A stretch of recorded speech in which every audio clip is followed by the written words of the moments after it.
Hi everyone, welcome to the woman of honour series. കുറച്ച് ദിവസങ്ങളായിട്ട് തൊണ്ട ശരിയല്ലാഞ്ഞതുകൊണ്ട് വീഡിയോ ഒന്നും ചെയ്യാനായിട്ട് സാധിച്ചില്ല. എല്ലാവർക്കും സുഖമെന്ന് വിശ്വസിക്കുന്നു. ഇന്ന് ഒരു ചെറിയ വീഡിയോ ചെയ്യുകയാണ്.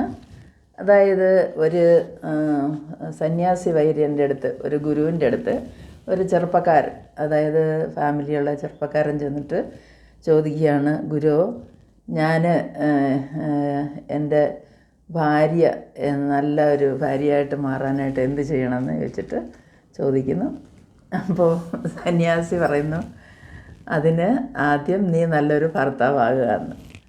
അപ്പോഴവൻ വീണ്ടും ചോദിക്കുന്നു, നല്ലൊരു ഭർത്താവാകാനായിട്ട് ഞാൻ എന്ത് ചെയ്യണമെന്ന്. അതിന് സന്യാസി പറയുന്ന ഉത്തരം, നിൻ്റെ ഭാര്യയെ നല്ല ഭാര്യയാക്കാനുള്ള നിൻ്റെ ശ്രമത്തിൽ നിന്നും മാറി നീയായിട്ടിരിക്കുക, അതാണ് ശരിയായിട്ടുള്ള ഭർത്താവെന്ന് പറഞ്ഞിട്ട്. നമ്മളിൽ പലരും ഇങ്ങനെയാണ്.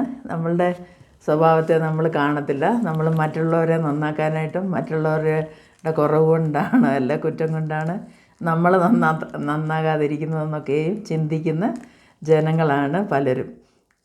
മെജോറിറ്റി അങ്ങനെയാണെന്നാണ് എനിക്ക് തോന്നുന്നത്. പിന്നെ ചുരുക്കം ചിലർ അല്ലാതെയും ഇരിക്കാം.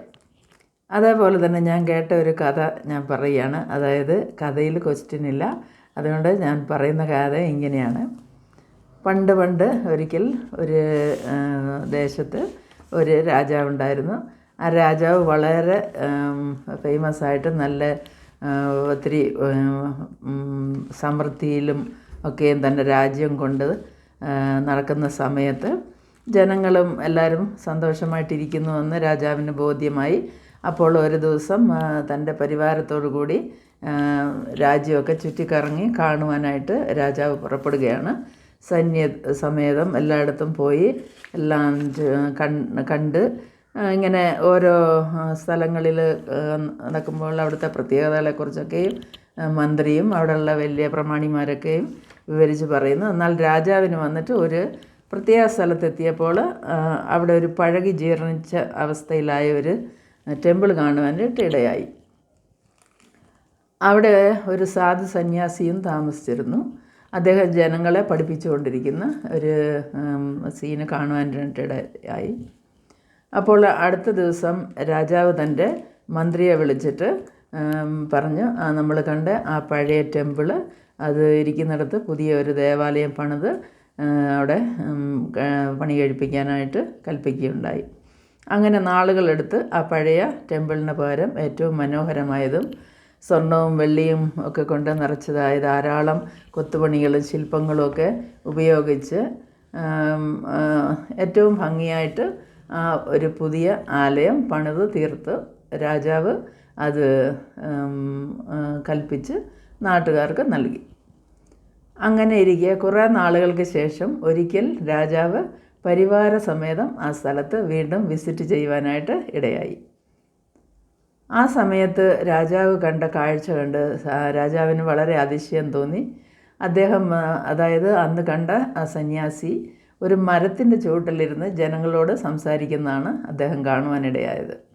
ഇത് കണ്ട് രാജാവിന് ആശ്ചര്യം തോന്നിയിട്ട് സന്യാസിയെ വിളിപ്പിച്ച്, നീ എന്താണ് ഈ ചെയ്തുകൊണ്ടിരിക്കുന്നത്? ഇതെന്താണ് ഇവിടെ ഇരുന്ന് നീ ജനങ്ങളെ പഠിപ്പിക്കുന്നത്? ഞാൻ ഇത്രയും നല്ലൊരു ദേവാലയം, ഒരു ടെമ്പിൾ നിനക്ക് പണി കഴിപ്പിച്ച് തന്നിട്ടില്ലേ? അതിനുള്ളിലിരുന്ന് പഠിപ്പിക്കുവാനുള്ള സൗകര്യങ്ങളും ഉണ്ടല്ലോ, പിന്നെ എന്തിനാണ് നീ ഇങ്ങനെ ഈ മരത്തിൻ്റെ ചുവട്ടിലിരുന്ന് ജനങ്ങളെ പഠിപ്പിക്കുന്നതെന്ന് ചോദിച്ചു. അതിന് സന്യാസി അതീവ എളിമയോടും താഴ്മയോടും കൂടി രാജാവിന് മുമ്പിൽ പറഞ്ഞു, രാജാവേ, അവിടുന്ന് പറഞ്ഞത് ശരിയാണ്, വലിയ ടെമ്പിൾ അവിടുന്ന് ഉണ്ടാക്കി തന്നിട്ടുണ്ട്, എന്നാൽ അതിൽ ദൈവം ഇല്ല എന്ന് പറഞ്ഞു.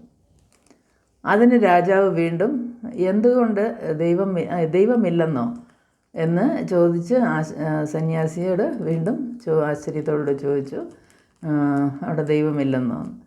അതിന് ആ ടെമ്പിൾ ദൈവത്തിന് ഇരിക്കുവാൻ ഇടമില്ല.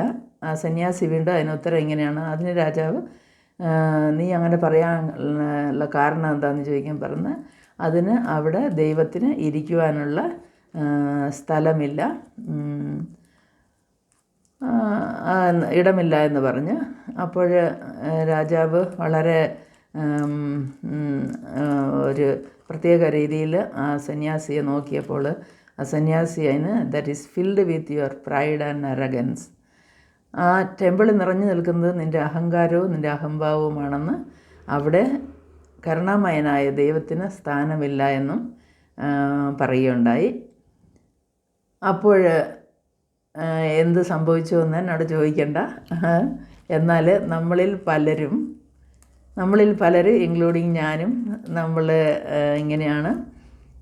പലതും നമ്മൾ ചെയ്യും, പക്ഷേ അതിൻ്റെ പുറകിൽ നമ്മളുടെ അഹങ്കാരമോ അല്ലെങ്കിൽ നമ്മളുടെ അഹംഭാവമോ നമ്മുടെ പ്രൈഡൊക്കെ ആയിരിക്കും അതിൽ ഫില്ലായിട്ടിരിക്കുന്നത്. ആ ചെയ്യുന്ന കാര്യങ്ങൾ നമ്മൾ അത് ഏത് കാര്യത്തിന് വേണ്ടി ചെയ്തു എന്നുള്ളതിനെ കഴിഞ്ഞും നമ്മളുടെ പേരിനും പ്രശസ്തിക്കും വേണ്ടി ഉപയോഗിക്കുന്നതായ ഒരിക്കലും ശരിയല്ലെന്നാണ് ദൈവം പറയുന്നത്. അങ്ങനെയുള്ളൊരു സ്റ്റോറിയാണ് ഇവിടെ നമ്മൾ കാണുന്നത്.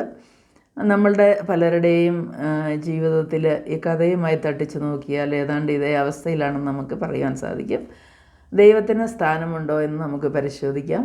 അങ്ങനെ നമ്മളുടെ ഈ നോമ്പ് കാലത്ത് നമ്മൾ ചെയ്യുന്ന ഓരോ പ്രവൃത്തിയും, നമ്മൾ പ്രവർത്തിക്കുന്നത്, പറയുന്നത്, എടുക്കുന്ന എന്ത് കാര്യമാണെങ്കിലും അത് ദൈവത്തിന് പ്രീതികരമായിട്ടിരിക്കാനായിട്ട് നമുക്ക് അതിനായി ശ്രമിക്കാം. നമ്മളെ തന്നെ നമുക്കൊന്ന് പരീക്ഷിച്ച് നോക്കാം, പരിശോധിച്ച് നോക്കാം. എല്ലാവർക്കും ഒരു നല്ല ദിവസം നേർന്നുകൊള്ളുന്നു. വീഡിയോ ഇഷ്ടമായെങ്കിൽ ലൈക്ക് ചെയ്യാൻ മറക്കരുത്, സബ്സ്ക്രൈബ് ചെയ്യണം.